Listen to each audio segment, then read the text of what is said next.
5 वर्षों से लगातार नर्मदा जल पर आश्रित दादा गुरु महाराज का सिवनी जिले के छपारा में हुआ आगमन। दादा गुरु महाराज सबसे पहले छपारा नगर के राम मंदिर में पहुंचे, जहां से भव्य शोभा यात्रा निकाली गई। जो राम मंदिर से शोभा यात्रा वैनगंगा नदी तट में पहुंची, जहां दादा गुरु महाराज ने वैनगंगा नदी में पहुंचकर पूजा अर्चना कर वैनगंगा नदी की आरती में शामिल हुए, जहां उन्होंने वैनगंगा नदी और नदियों के महत्व के बारे में बताया। इस दौरान दादा गुरु महाराज ने क्या कुछ कहा है, वह भी वीडियो के अंत में सुनिएगा। वहीं दादा गुरु महाराज का छपारा नगर में भव्य स्वागत जगह जगह भी किया गया। इस दौरान दादा गुरु महाराज ने क्या कुछ कहा है, वीडियो के अंत में जरूर सुनिएगा। और जैसे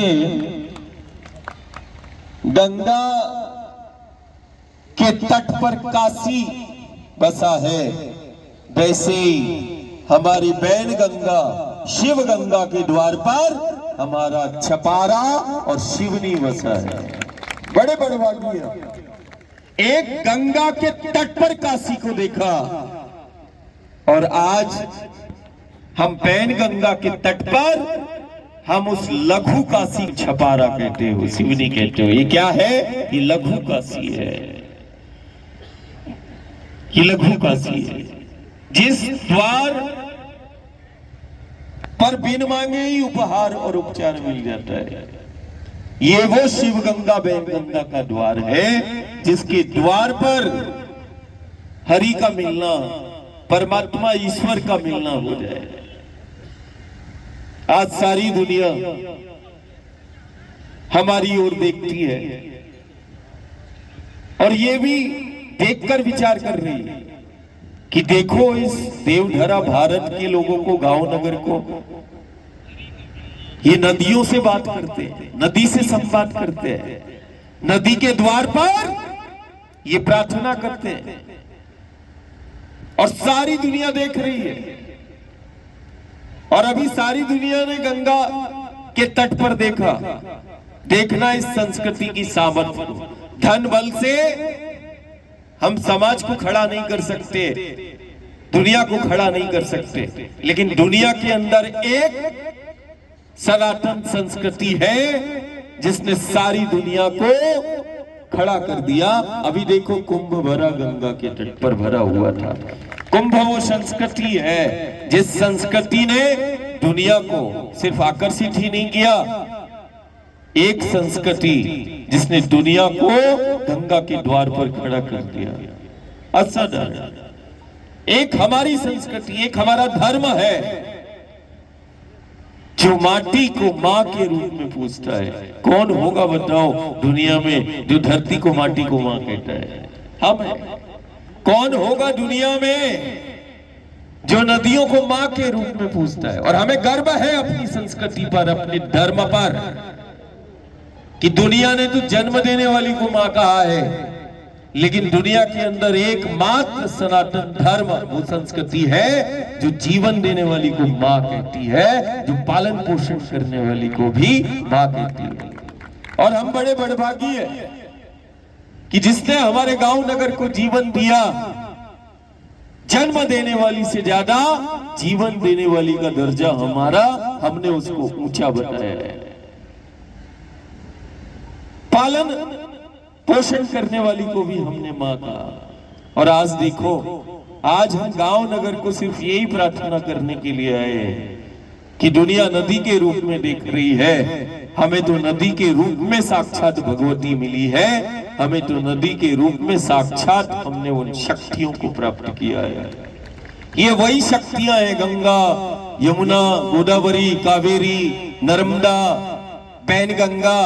देखो आज वैनगंगा को, देखो इस शक्ति को, जो शक्ति हमारा जीवन का आधार बनी। ये वही शक्ति है जो हमें भयमुक्त जीवन प्रदान करती हुई चली आ रही है। देखो ये वही शक्ति है जो हमारे घर, परिवार और समाज की प्रसन्नता और संपन्नता का आधार बनी हुई है।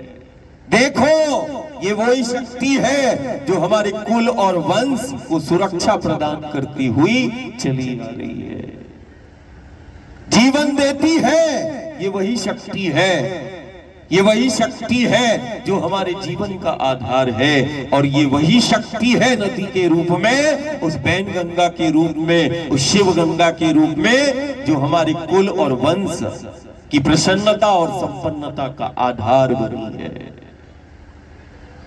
और हमारा ही धर्म, हमारा ही संस्कृति, ये वो दुनिया का देश है, ये वो देवधरा है भारत, जहां पर शक्तियां प्रत्यक्ष प्रकट हुई। हमने गंगा के रूप में, गोदावरी के रूप में, यमुना के रूप में, पैन गंगा के रूप में हमने शक्तियों को प्राप्त किया है।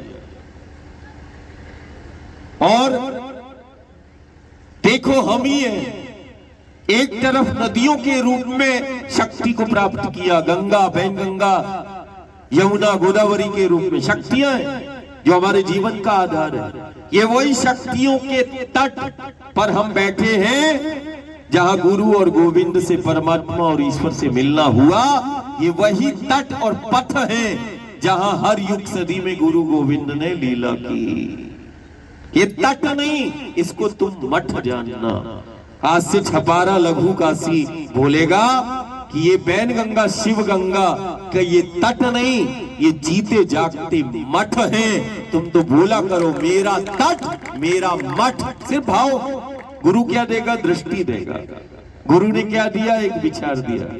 आज हम तुम्हें ऐसा ही एक विचार दे रहे कि जब तुम इस तट पर आओ तो इस तट को तट नहीं, ये तट को अपना मठ जानना। क्या? मेरा तट मेरा मठ है। बोलो, मेरा तट मेरा मठ। जब भाव मठ का आएगा कि मठ में जैसे परमात्मा और ईश्वर का साक्षात वास होता है, मठ में वो मूर्ति के रूप में जैसे परमात्मा और ईश्वर का भाव होता है कि मठ मंदिर में प्रार्थना करते हैं, तो आज हम इस तट पर प्रार्थना के लिए ही तो आते हैं। और ये वो तट रूपी मठ है जो हमारे गांव नगर को जीवन देता है।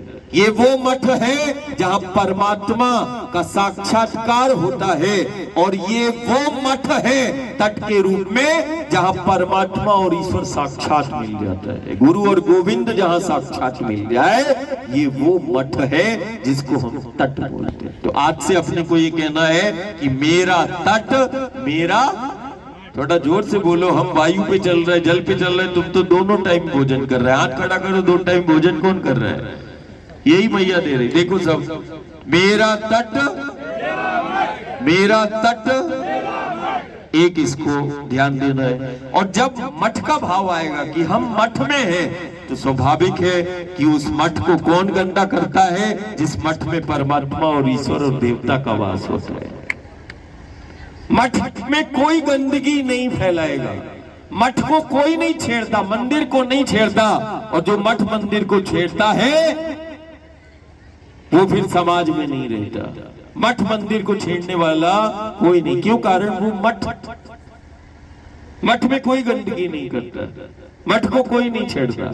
ऐसे इस तट को तुम मठ समझना, जिस तट रूपी मठ में हमारा जीवन और हमारा परमात्मा और ईश्वर जहां रहता है। और जिस मठ में साक्षात्कारी नहीं, साक्षात परमात्मा और ईश्वर गुरु गोविंद के रूप में मिल जाता है, ये जीवंत मठ है, ये बैन गंगा का ये तट है ना?